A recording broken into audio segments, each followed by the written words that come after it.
are actually martial artists. We go to the same dojo. We are martial artists.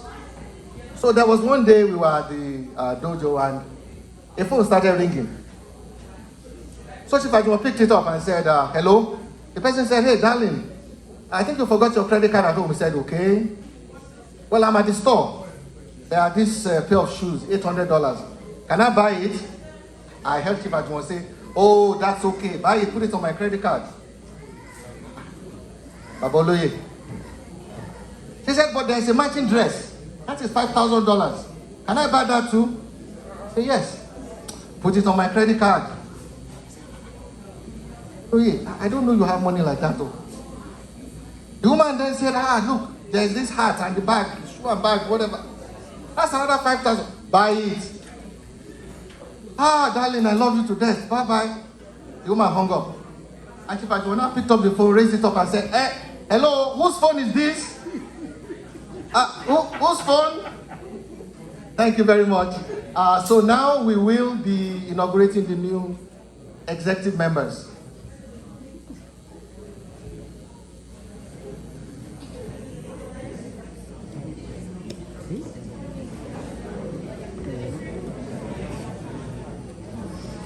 So, Chief Ajuma, who would be the right person to announce the new executive?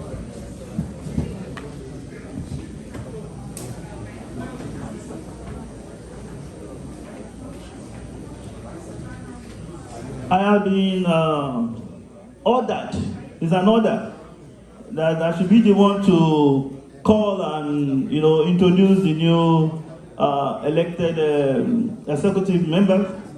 Are you guys ready? I know so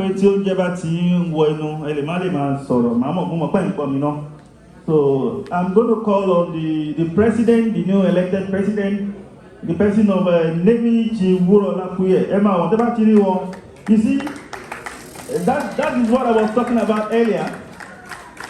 You see, to tell you how Yewa indigenes are so important in this America.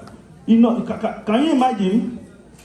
The United States Navy cannot function without her. A old Navy chief, as a matter of fact, we have one old soldier here. He's retired too. He's retired. But the moment he heard about the Navy chief, he called me. He said, do you know the hierarchy in the Navy? The old Navy chief. So that's the person, Navy chief. I'm proud to introduce to you Navy Chief Burola Kuye Oje. He's from Ibeshe Yewa North local government. Ibeshe Beshe Ole ba won gbebe alagbara lo gbebe. That is their oriki. Shemogba, you're going to pay me later, huh? So I'm going to call on the new elected vice president, the person I respect so much, but I'm not going to speak about him here because I've lavished a lot of praises on him because he's one of my mentor. He's the person of Samuel Femi Orebi, the man from Okiodo. Everybody knows that family. The Orebi, Dr. Orebi, you remember that family? That's the man coming. That is the owner of Club Chicago in Ota. He's from Chicago. He's a medical person. You are welcome, sir. Also, I'm going to call on the general secretary. You see, this person, I'm just going to call him. Just call him. His name is Vice Abibona Jala. You can stand. He's already there. Wait. He has disappeared. You see, Vice Abibona Jala. He was a former president, but the problem is that the new executive president said, I cannot function without that man. He's so important. He's a lawyer. Imagine, a barrister, a retired army, US Army, a retired banker, AfriBank. You see, he's full of quality. Thank you. Agmuntasholo, I welcome you. And also, the new treasurer, his name is Chief Mike. The next person is going to be the public relations officer, the person of Mr. Aliaji. You see, you wrote here, you wanted to put me in trouble. Mr. You think it's easy to go to Mecca, Medina. Aliaji Sholade Romo, I welcome you, sir.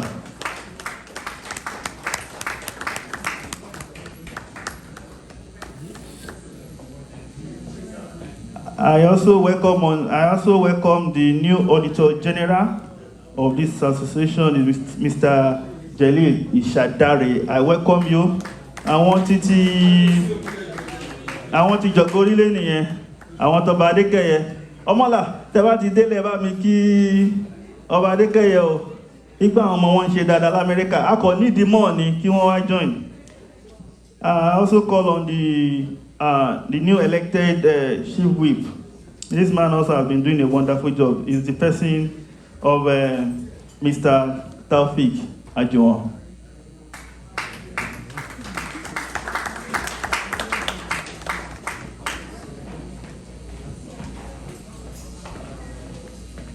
Okay, we have the last person is the new elected social secretary. As a matter of fact, it's going to be the first, it goes in the history, it's going to be the first elected social secretary, because this association, we have never had such.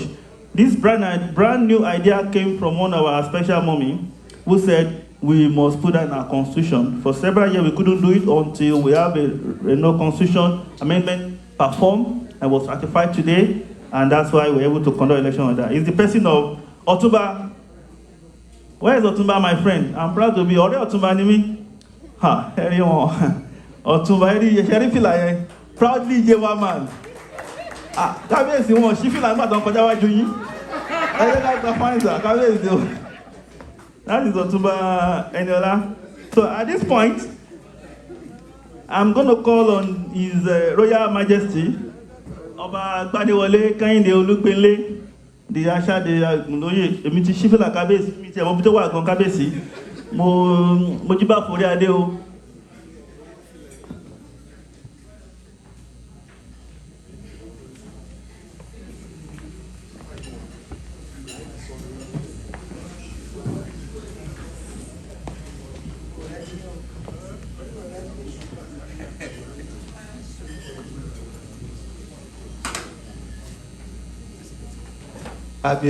Kábíyèsí, ọmọ láti ìlú Ìmọ́là, adúpẹ́ lórí bàbá, kí bàtà pẹ́lẹ́sẹ̀ ọdún kan ni. Dúpẹ́ lọ́wọ́ yín pé ẹ̀ tí ìgbọ́mọ yín lọ́wọ́ mi. Ọmọlá ló jẹ́ kí n ṣe máa jẹ́ paramount ruler. Tó bá ti yọ lórí kúrò, ìyá máa tẹ̀lé bàbá bọ̀ l'Amẹ́ríkà ni. So bàbá ẹ pẹ́ fún wa o. I appreciate very, very distinguished Yewa sons. No daughter here. Okay, balance here.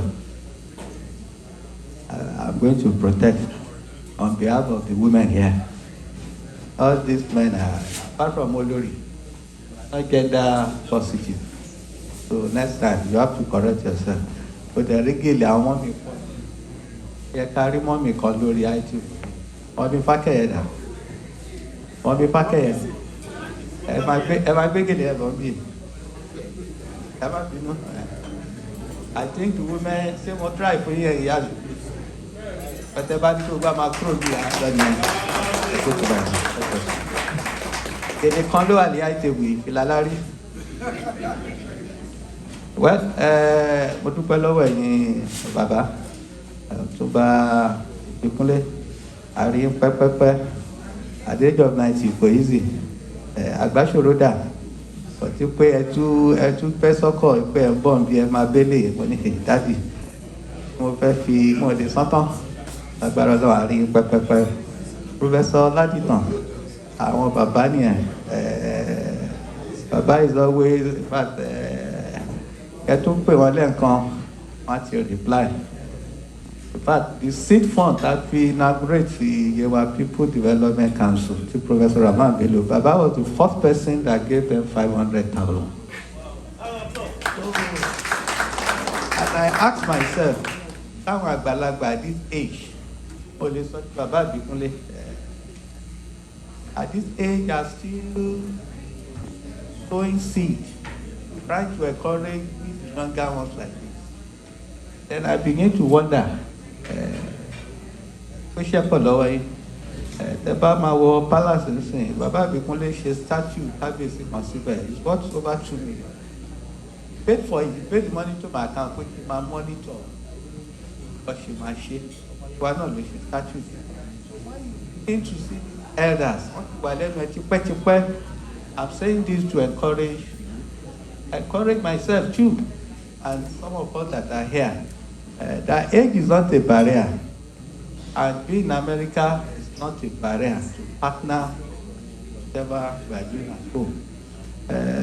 The narrative we have is that àwọn ọmọ tá a bí síbí ọ̀nì wá sílé ó ti ń jẹ́ káwa parent náà káwa complacent fún fẹ́ lọ ṣe ń lé we are getting it wrong whether we like it or not those children are Nigerians yes they just borrow here you brought them here ẹ pọ̀ wọ́n síbí ni but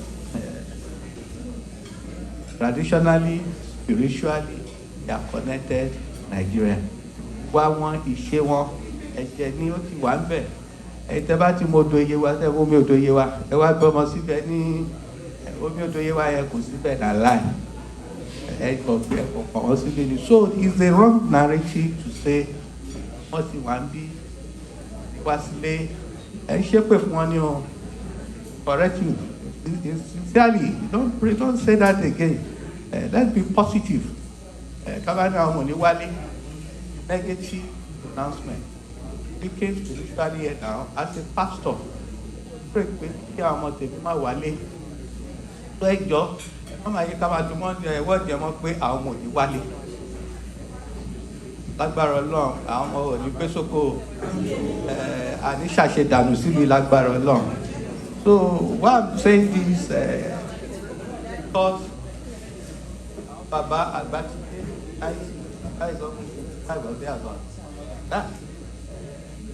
Now I first saw at this age, they have handed over to us, but they are not leaving us.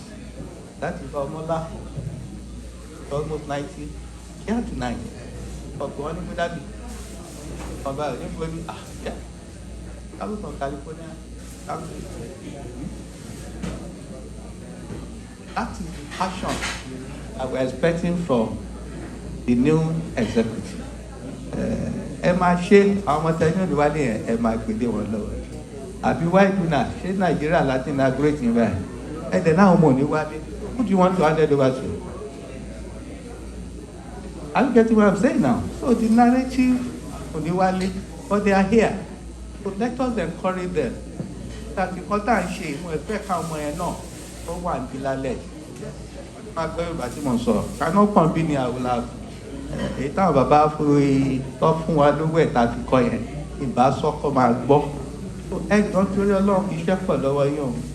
I think this will be the third elected ESCO of Waiduna in the last 10 years or thereabout tí àtijọ́ bẹ̀rẹ̀ ní ètò yìí. Ìdí tí a fi kó ẹgbẹ́ ìjọ for the purpose of some of us that just joined or for the purpose of some of us that are just looking at them from afar is nothing other than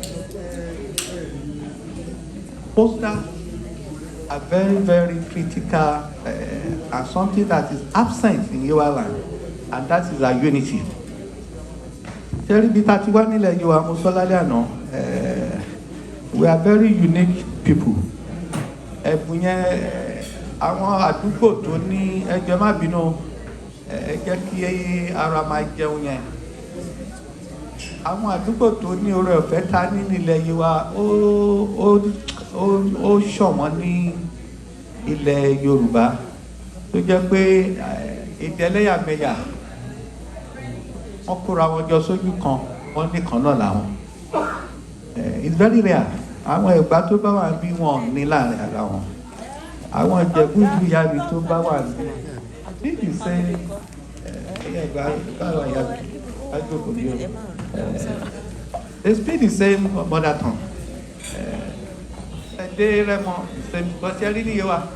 Àwọn ti jòkó bá fún sísítà mi ní Mike ń sìn. Bá sọ tiẹ̀ lẹ̀ wọn tó ń sọ Professor Lajitan wọn ò gbọ́. Wọ́n fún àwọn tí Anagombi náà wọ́n sọ tí wọ́n ọ̀họ̀rí wọ́n sọ tiwọn, egun wọ́n sọ tiwọn, àwórìlà wọ́n sọ tiwọn, kẹ́tù àwọn tí mẹ́kọ́ bá wà ń bí ni wọ́n sọ tiwọn. Yes, ọlọ́run dẹ̀ kó wa pọ̀, ó kó wa sí ojú kan. Nílẹ̀ Yorùbá kò síbi tí wọ́n ti ní ẹlẹ́yàmẹ̀yà bẹ́ẹ̀ yẹn, wọ́n jọ wà ní ibì kan náà. So orí ọ̀fẹ́ la ní, tó bá ṣe máa turn attribute yìí pé a máa showcase ẹ̀dùdẹ́ wọ pé irrespective of our mother tongue and do things together. Ìyẹn ló ṣe jẹ́ pé àjọṣepọ̀ yìí ṣe pàtàkì púpọ̀ tí a bá fẹ́ lọ síwájú ilẹ̀ Yewa. Wọ́n ní àṣẹ gómìnà láti bí ọdún tó pọ̀ jẹ́ sẹ́yìn. Díẹ̀ náà ní a bá gbé èèyàn jáde láti Ìpòkíà, àwọn tìmẹ̀kọ́ gbéyàn jáde, ẹ ti pín gbòsí méjì.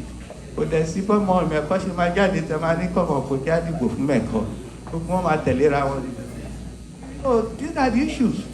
But when we begin to see ourselves as one, in respect of ibi tó ti wá, ọmọ Yewa ni mí, so egun ni mí yẹn, ọ̀rí ni mí yẹn, nẹ́ẹ̀sì ẹni.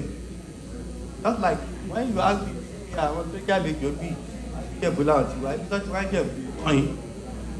Bẹ́ẹ̀ pa àwọn Ẹ̀gbá ń bí bẹ́lẹ̀ tí wá Ẹ̀gbá làwọn.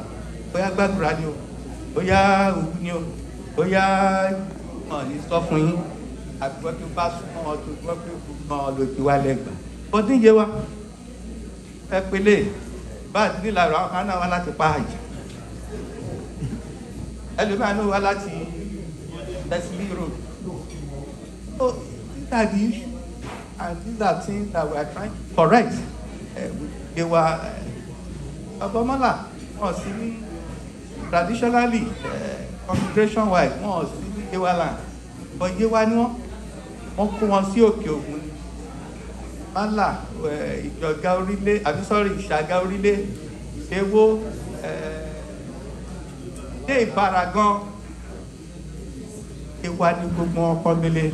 And this is the only union, but whether you are from Òkè Ògùn or you are in core Yewa land, only union that can bring everybody together. And that is why I want to encourage you. Ọmọ tí wọn bá bí 10 years ago, by now ẹni tó máa lé ní wá bí agbìyànjú pé tá a bá jọ ṣe ọ̀ṣọ́má ṣẹ́gbó ọmọ 10 years a ti dá ilẹ̀ a ti pé bí ọdún mẹ́wàá sí ẹ̀ka yìí náà. Ẹ̀rí next convention tá a máa ṣe lọ́dún tó pọ̀ ní o, but we have to be next year because COVID-19 ó ti fà wá sẹ́yìn díẹ̀. Ṣẹ́pọ̀ fún yín. Eléyìí akọ governor amáyínbá governor. The first one we did, the governor we send rep, not the UK, but eléyìí pàjáwìrì ló já sí. Ló fi jẹ́ pé kàkà ṣe tenure 2 years ní tenure president, but COVID-19 ló sọ di 4 years. Ṣé máa rò pé 4 years ló lò, COVID-19 ló jẹ́ pé di 4 years. Ordinarily, she has been my lady president. I want you to show them what men can do. Men can do far better. And that's why I was happy when I was told this afternoon president. Kí ọkùnrin rédíò, obìnrin pa, àníkéjò ṣàkíní ó bá lọ. Ìdàgbàsókè Yewa, òun ló ṣe pàtàkì lọ́dọ̀ tí. Progress and development. How you balance how we are.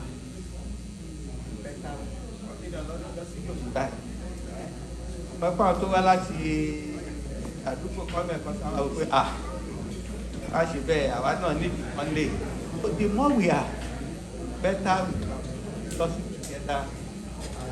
Whatever ṣe sí máa gbé sí can carry. Ọ̀ká àwọn ọmọ ẹlẹ́sẹ̀ kó wọ́n ní wálé.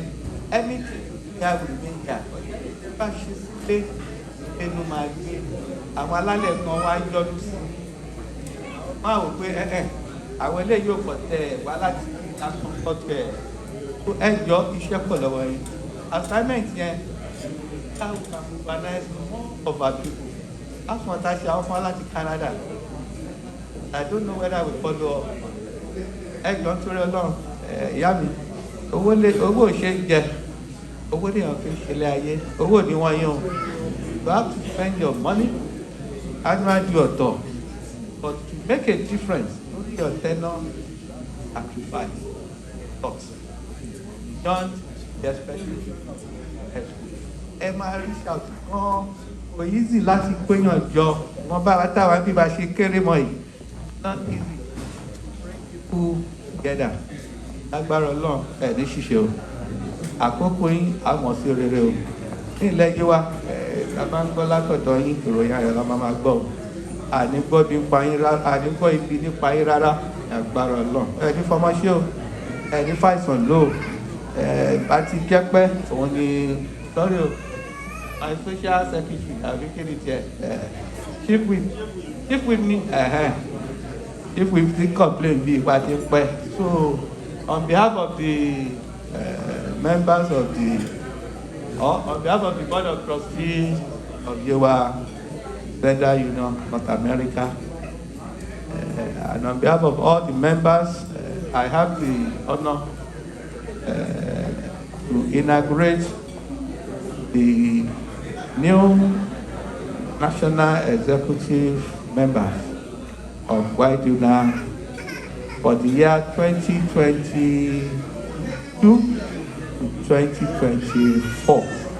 The glory of God Almighty and towards the development and progress of Yewa land. So I wish all of you the very best in office, and I pray that in 2024, when you be stepping down, that all podcast,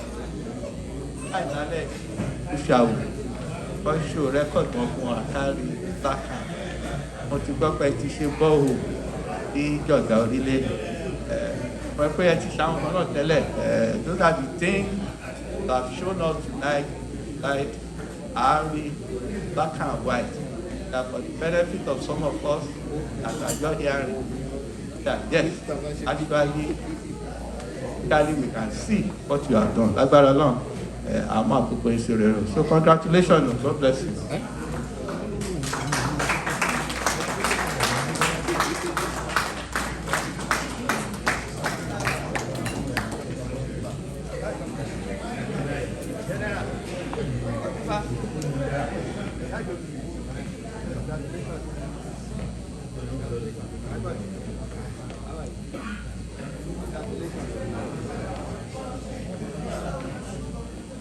Thank you all. Thank you all. You can go back to your seats.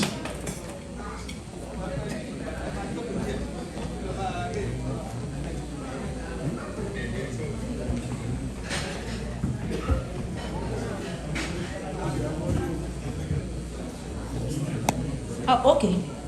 All right. Thank you very much, Daddy. We appreciate you, sir. My president, Honorable Person, Chief Ajum. Good evening, everyone. I welcome you all to this wonderful occasion of ours, the Yewa Day 2022. At this point, I'm going to be calling on our special guest of honor to the high table as we await His Royal Majesty Oba Fadewole Kehinde Olupenle, MFR, Shade Agunloye IV, Oluyilaro, and the Paramount Law of Yewa land, the rotational chairman of the State Council of Oba. I welcome you all to this wonderful occasion.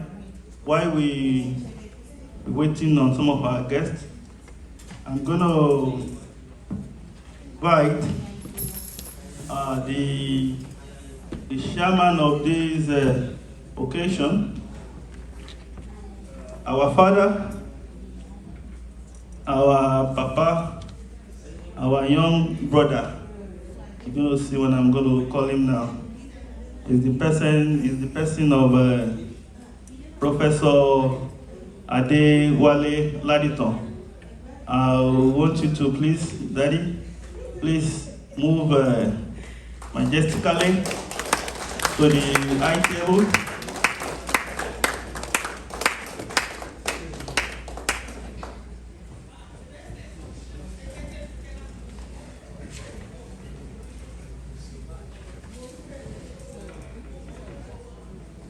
As you can see, I can still see other prominent Yewa sons and daughter seated. I'm going to call on the special guest of honor, Dr.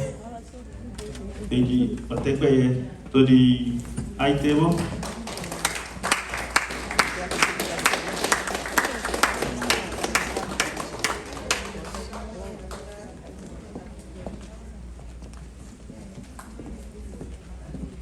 Dr. Eji Otegbeye is a medical doctor. I cannot read his proverb. What am I to read his proverb? It's absolutely impossible for me to do that. I humbly invite you, sir. Thank you so much for honoring our invitation. Thank you, sir. He's the son of Dr. Tuji Otegbeye, one of the prominent Yoruba person in Yoruba land. There is no way you can talk about the prominent Yoruba indigene that you will not mention his father. His father is late now.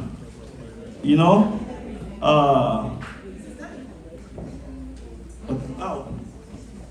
arrival of the Royal Majesty of Agbadewale Kehinde Olugbele into the house. Let us all rise up and welcome His Majesty of Agbadewale Kehinde Olugbele Ashade Agunoye Fourth.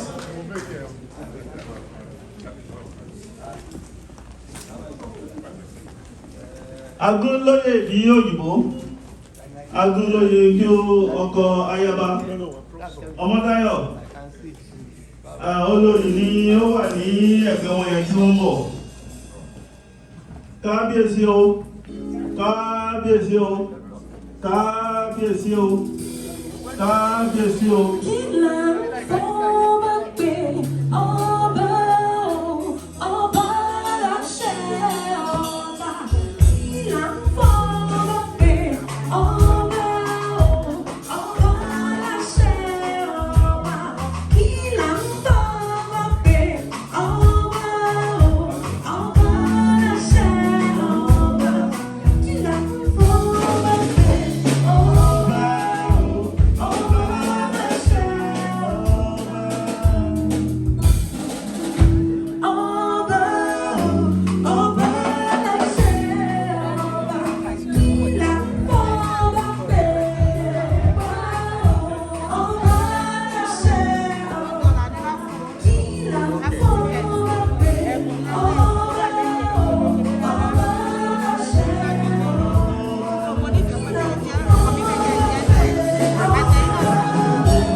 Also, kábíyèsí o, ẹ káàbọ̀ sí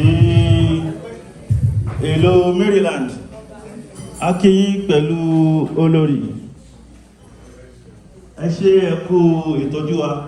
Ẹ ṣé ẹ kú iṣẹ́ takuntakun tí ẹ ṣe ní ilẹ̀ Yewa. Àṣẹ tí a gbélé yín lọ́wọ́ ní ìlú Yewa náà ẹ ní ṣìlò. Bí ẹ ṣe ń darí wa, Ọlọ́run á jẹ́ máa yọ darí lọ sí iwájú.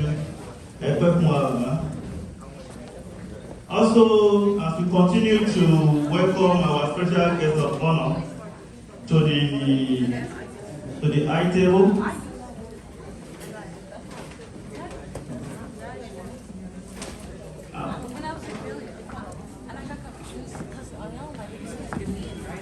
I am going to call on one of our important personalities, in the house, I have in our midst the new Adele Olu of Ilaro, Abiodun Ilo. I welcome you to the high table. Can you please walk majestically to the high table?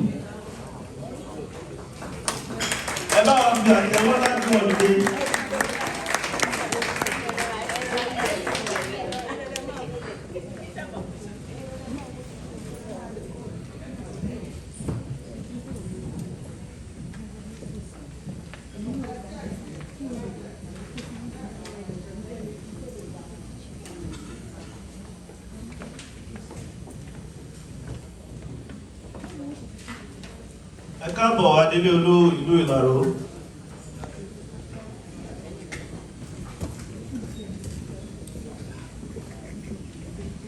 As we continue with the program, it is also my pleasure to welcome the Ọ̀túnba of Ìláró, Dr. S.A.J. Ìbíkúnlé. Bàbá, ẹ máa bá wa fi ẹ̀sọ̀, ẹ máa fi lọ sí item sir.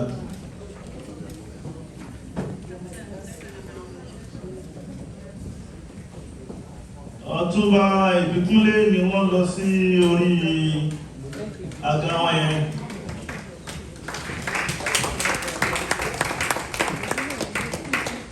Ọ̀túnba Olú Ìláró, wọ́n fẹ́ ṣèbà fún ọba Gbádéwọlé Olúpẹ̀lé Aṣáde Agùnlóyè Fort.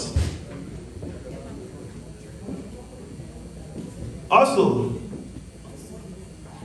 in the house,